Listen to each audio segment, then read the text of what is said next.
जरा सोचिए, आप एक अनजान कमरे में फंस जाएं जहां अजीबोगरीब चीजें हो रही हों और बाहर निकलने का कोई रास्ता है नहीं। कुछ ऐसा ही होता है हमारी आज की कहानी में।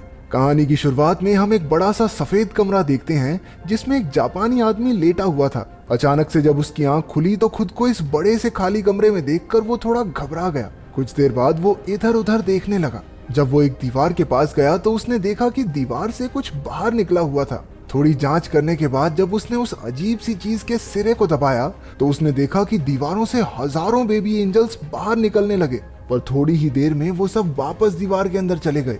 बस उनके शरीर का थोड़ा सा हिस्सा बाहर रह गया। अब उस आदमी को समझ आया कि ये अजीब सी दिखने वाली चीज असल में थी क्या। एक आवाज हमें बताती है कि जिंदगी के इस दौर को सीखना कहते हैं। उस बटन की सच्चाई जानने के बाद वो आदमी अपनी उंगली सूंघने लगा। उसने खूब शोर मचाया कि अगर कोई आसपास हो तो उसकी मदद करे, लेकिन जब उसे कोई जवाब नहीं मिला तो वो एक के बाद एक अलग अलग बटन्स को दबाने लगा। हर एक बटन से नई नई चीजें कमरे में गिरने लगती। कभी टूथब्रश निकल आता तो कभी एक बड़ा सा गुलदस्ता। उसने हिसाब लगाया कि एक बटन को दबाने से एक पर्टिकुलर चीज ही बाहर आती थी। उसने अपनी इस थ्योरी को टेस्ट करने के लिए एक ही बटन को बार बार दबाकर चॉपस्टिक्स का ढेर लगा दिया, लेकिन अगले बटन को दबाते ही एक शॉपिंग कार्ट तेजी से निकला और जोर से उसके पैर पर लगा, जिसकी वजह से वो दर्द में चिल्लाने लगा। जब उसने अगले बटन को दबाया तो वो ट्रांसफॉर्म होकर एक बच्चे के पिछवाड़े में बदल जाता है जिसने उसके मुंह पे पात दिया। इसके बाद उसने अलग अलग बटनों को दबा दबा कर ढेर सारी चीजें इकट्ठा कर ली।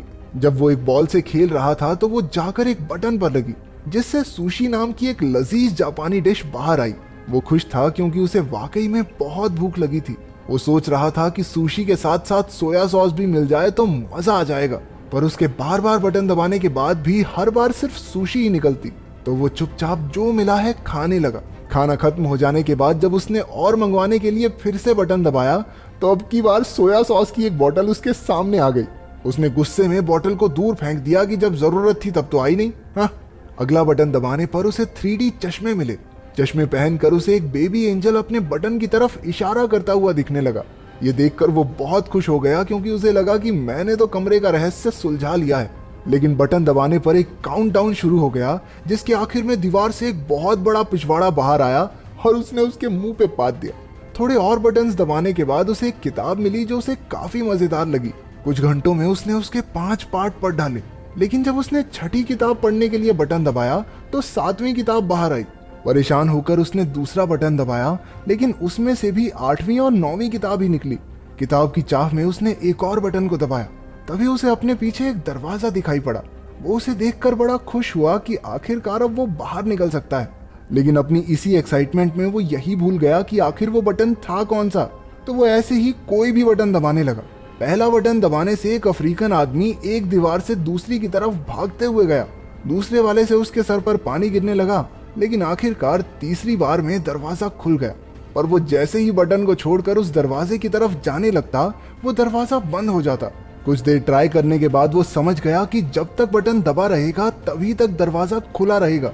वो रनिंग पोजीशन लेकर उस बटन पर खड़ा हो गया ताकि जल्दी से दरवाजे तक पहुंच जाए, लेकिन इससे पहले कि वो वहां पहुंचता दरवाजा बंद हो गया। इसके बाद उसने बहुत से अतरंगी तरीके अपनाए, लेकिन किसी ने भी काम नहीं किया। उसने शॉपिंग कार्ट पर बैठकर भी जल्दी से दरवाजे तक पहुंचने की कोशिश की, लेकिन सब बेकार। इसके बाद उसने अपना दिमाग लगाया और एक गुलदस्ता उस बटन पर रख दिया, लेकिन वो इतना भारी नहीं था कि उसे दबाए रख सके, तो अब उसे गुलदस्ते को भरना होगा। उसने पानी वाला बटन दबाकर उसमें पानी डालने की कोशिश की, लेकिन पानी उसके शरीर के अलावा कहीं गिरता ही नहीं था। फिर उसने दिमाग लड़ाकर गुलदस्ते को सुशी से भर दिया।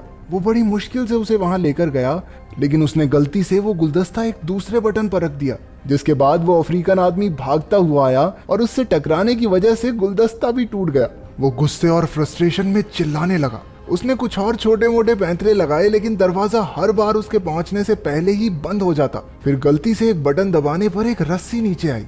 उसने हिसाब लगाया कि रस्सी से झूलकर वो जल्दी से दरवाजे तक पहुंच सकता है, और ऐसा हुआ भी। लेकिन जब उसने दीवार के पीछे मौजूद दरवाजे को खोलने की कोशिश की तो पता चला कि इसे खोलने के लिए एक चाबी की जरूरत थी। वो दीवार के बंद होने से पहले कमरे में वापस आ गया, जब उसने गुस्से में दीवार पर लात मारी तो एक चाबी हवा में तैरने लगी, लेकिन दरवाजे की ही तरह ये चाबी भी बटन छोड़ते ही थोड़ी देर बाद गायब हो जाती। अब उसे कोई तरीका निकालना होगा जल्दी से चाबी लेकर दरवाजे तक पहुंचने का। लेकिन जब उसने चाबी वाला बटन फिर से दबाया तो दीवार में से एक कुत्ता बाहर निकलकर उस पर भौंकने लगा। वो फिर से कंफ्यूज हो गया क्योंकि सारे बटन्स एक जैसे तो दिखते थे। इसके बाद उसने सही बटन ढूंढकर उस पर सुशी का एक टुकड़ा रख दिया।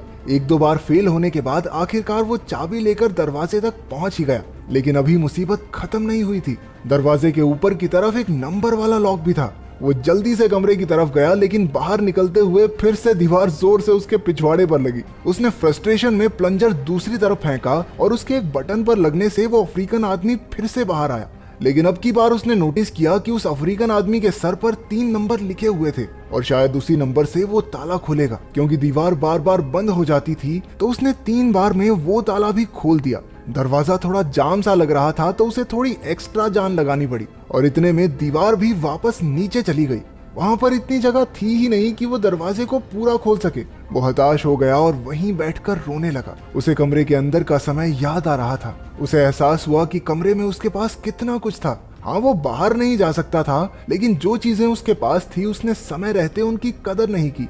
अचानक अपनी बाईं ओर से उसे हवा का झोंका महसूस हुआ। वो उस नकली दीवार को खोलकर बाहर की तरफ भागा। वो पूरी जगह बिल्कुल एक जैसी थी। ऐसा लग रहा था मानो वो एक ही जगह पर भाग रहा हो। भागते भागते वो एक दूसरे कमरे में पहुंचा जहां रोशनी थोड़ी कम थी। उसके अंदर आते ही दरवाजा बंद हो गया। एक आवाज हमें बताती है कि जिंदगी के इस पड़ाव को प्रैक्टिस कहते हैं।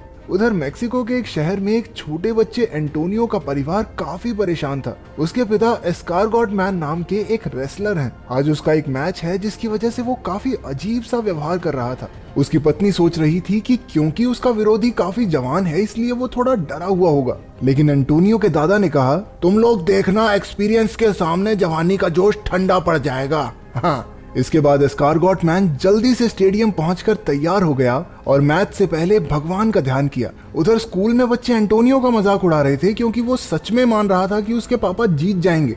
मैच का वक्त होते ही एंटोनियो और उसके दादा भी गाड़ी में स्टेडियम पहुंचे। वो जल्दी से सीट लेकर बड़ी उत्सुकता से मैच शुरू होने का इंतजार कर रहे थे। पहली टीम का नाम था नॉर्दर्न टफ, जिसमें 2 जवान जोशीले पहलवान थे। इसके बाद एंट्री हुई एस्कारगॉट मैन और उसके साथी सिल्वर ईगल की। सिल्वर ईगल पहले तो बेहतरीन तरीके से लड़ रहा था, लेकिन फिर दूसरी टीम के दोनों रेसलर्स ने उस पर एक साथ हमला कर दिया। वो इशारे करके एस्कारगॉट मैन को भी बुलाने लगे, लेकिन वो नियमों को तोड़कर नहीं लड़ना चाहता था। उधर सिल्वर ईगल ने चकमा देकर दोनों रेसलर्स को आपस में ही भिड़ा दिया और खुद बाहर निकल आया। अब एस्कारगॉट मैन की बारी आई, जिस पर वो दोनों पहलवान भारी पड़ रहे थे। उनमें से एक उसके सर पर कुर्सी मारने ही वाला था कि कमरे में बंद उस जापानी आदमी ने एक बटन दबा दिया, जिससे एस्कारगॉट मैन की गर्दन अचानक से लंबी हो गई और उसने दोनों पहलवानों को सर मारकर एक ही बार में नॉकआउट कर दिया।